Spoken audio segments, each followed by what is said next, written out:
congratulating you. It has been a tough year, and I've seen you struggle, especially in the spring, and you pulled it through, and I'm proud of you. I'm proud of the whole process and the final product.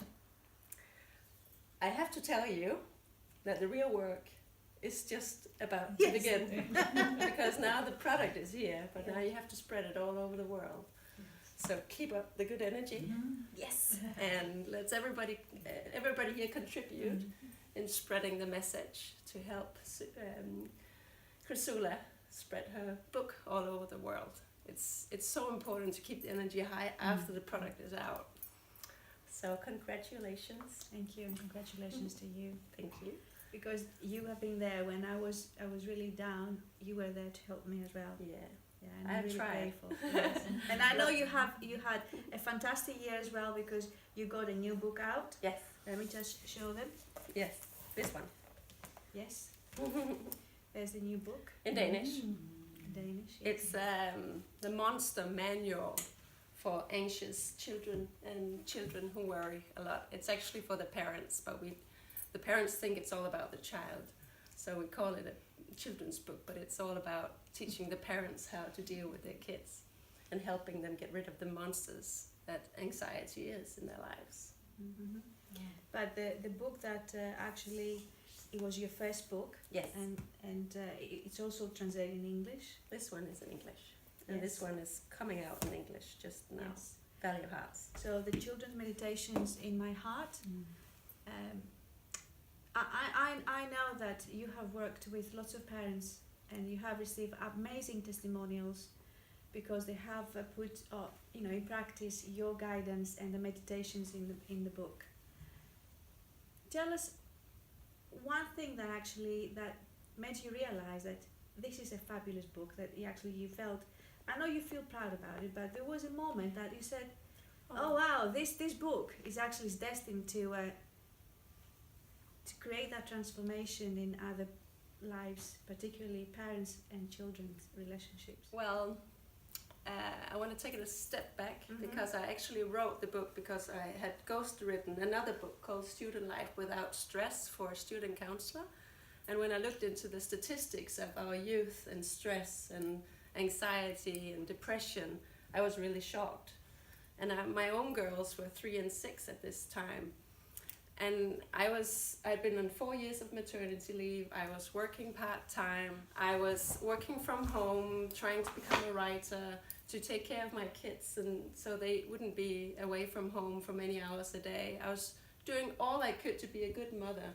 Yet I knew from seeing the statistics of the youth I'd just been writing to that I had to teach my children something that it wasn't necessary to teach my generation. There's something different growing up in the digital age. There's something different about our society today, and we need to teach our children how to navigate. And the answers I got was mindfulness and meditation. So I loved heart meditation, and I thought, could you teach children to fill their hearts with love? Could I teach my children to fill their hearts with love? Would that be a tool for them? So during the next half year, I transformed heart meditations that I had been taught in meditation class and when I was trained as a healer. And I sort of just told them in a more childish way and made a different language around something that is old, like the heart living in a mountain, and you go and find your heart and you fill it up. We all know different kinds of heart meditations evolving around this theme. And every night they were like, "Can you tell us more about the mountain?" And they're like, "Can we hear it again? Can we hear it again?" And I told them, and every night for half a year, I told them these heart meditations. And then there was the moment, because what happened was that every time they heard them, they had this little smile on their cheeks, and they felt quietly asleep. They were so easily going into dreamland, like holding the smiling heart in their hands, and they just drifted up into the sleep so easily. No worries, no frustration, no desperation, nothing. Just pure bliss. And I felt that I could connect heart to heart with their souls in those moments. And then there was this party And my kids were just sleeping everywhere. I could get them to sleep everywhere. I could just walk into a room, like if you guys were here, I could just take them in to the next room and I could tell them these stories and they would go to sleep. They love sleeping, right? In this way. And my girlfriend is next to me at this party and she's like, how on earth are you getting your children to sleep? They had been sleeping at lunch and now they were asleep at 8 o'clock in the evening. She's like, my girls didn't want to sleep with so many people. And now they can't go to sleep. It's 10 o'clock and your kids are sleeping. What are you doing to them? I'm like, okay. Let me try if I can wrap my mind around how to teach you this. And there's a napkin. It's a party, right? So there's a napkin. So I write, okay, there's a mountain. And then inside there is a heart. And go see the heart. And go fill it up with love. And the most important thing is how you feel as a parent when you tell them this story. Just feel immense love for your children. Connect with your heart to your child. And she goes, is that really it? Yeah, it's quite a simple story actually. It's all about the energy. Okay, I can do it. She goes in, she grabs her kids, and she comes out maybe 10 minutes later and she's like, whoa, that's magic. And I'm like, okay, I might have a book here. Yeah. Wow. Yeah. Wow. So it started out as 4 PDFs, and then it all came together in this book. And it's been selling more than 20,000 copies in 20 countries in 3 languages. Wow.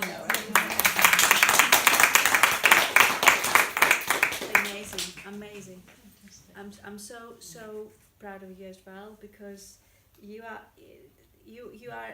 an incredible being, mother, but also an author and someone who wants to be of service to the world. But you are actually walking your talk. Yes. And you could have said, okay, I've done a book, my book is successful, look at it, I've done it, translation, but you could have said, that's enough, I don't need to do more. But no, you carry on because there's more. Yeah. And you know that we can achieve more. Yeah. Well, one book takes the other, because this one was all about filling the heart, and then the Valley of Hearts came after. So many children came to me at different book signings and where I was, and they're like, look, kid, I got a love mountain. I know my love mountain. I have a love mountain. I'm like, I love that you know your love mountain. And all of a sudden, I'm like, okay, we have a whole range of mountains. So close your eyes for a minute. Close your eyes, please. And see this range of mountains. The sun is shining. And all the mountains are full of children's love. Children who are filling their hearts with love. Can you imagine how the valley beneath that mountain range must be like? Must be pure bliss to be in that valley. So that's how, you can open your eyes again. That's how the Valley of Hearts came. So this is the love mountains here on the back. And there's this little guy who's guiding them. And in this valley, they know about the 4 elements. And we talked about air already. Fire. We talked about fire. Yeah. We talked about earth and water. So by teaching the children to balance their inner elements and nature within, I believe we can not only help them to sleep, but also help them figure out what's keeping them awake. So this one is sort of letting them into their sleep, whereas this one is teaching them how to cleanse their busy minds. See, I believe that all children are born as love and light, and I love all that you said, Karen. I was totally in line with you. So I also believe that every next generation is an upgrade from the previous. I see the gifts that I bring to the world are different than my mother and my father's, and I see that they were an upgrade from their generation as well. And I believe that the universe brings the children that the planet needs, that people need to heal. And ever since the industrialization, we've been working around the clock. We've been so busy. We wanted to see how fast we could run. And we've been running and running and running. We've been working at shifts at night where we're supposed to sleep. We wanted to prove that we could be winners and efficient and we could achieve. And we have. We've achieved so much. So the children who come here today come as a more sensitive, more spiritual, more open generation, because what happened after we kept on running was that we got tired. So what we see right now is a generation, many generations of burnout and stress and depression because we're running too fast. So of course the next generation who is coming now are teaching us to relax, be calm, find peace and sleep. And the more pressure you're under as a parent, the more you need to listen to the message from the child. So they're not coming here to bother us in our busy lives, all these sensitive, spiritual, open children with diagnoses stamped on their foreheads. They're here to make us slow down, because that's what the planet needs.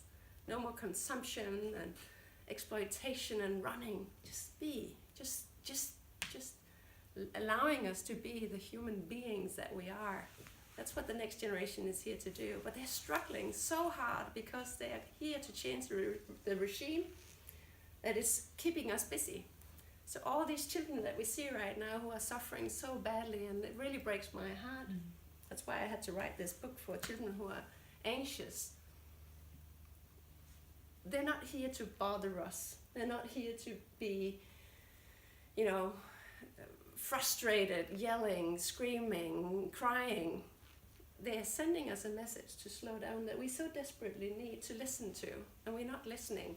We're making them feel wrong. We're putting meat into the factory school called factory. Put meat in one end and we have square sausages coming out the other, and just like you said.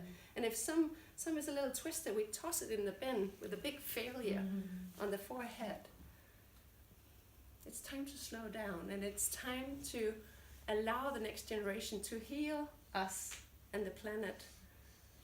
It's time to slow down so that they can bring out their gifts. So when I was a kid, I used to love reading, and I wanted to become a writer. And I thought I should open up worlds of, new spheres for the children to find joy in, like I had with Robin Hood and Ivanhoe and all of those I read when I was a kid. But now I know that we have to open up to the knowledge they have inside, the wisdom they carry from above, so that they can begin to share it. If we stamp them in the forehead with diagnosis, we make them feel wrong. And who's about to share a gift if they feel wrong or feels like a failure? In order for them to begin to share the gift they're here to share, we need to provide a loving, caring, safe environment for them to open their gifts and make them the sensitivity, the fragileness, the vulnerability that they come with. Make them see that that's their true gift. It's nothing wrong. It's a gift. And when we see that, we can connect to the vulnerability within ourselves that we so desperately need to recognize, that we don't have to be so strong. We don't have to keep running. We just be. And the tool for that, for me, is to open up to these inner worlds, to the creativity, and to teach the children to find peace and allow peace to be a part of school activity and family life. And I think we can do that through child meditation and mindfulness. Yes, Yoga. we can do that. Absolutely, we can do that. And it also requires an education starting with the adults, Yes, parents. exactly.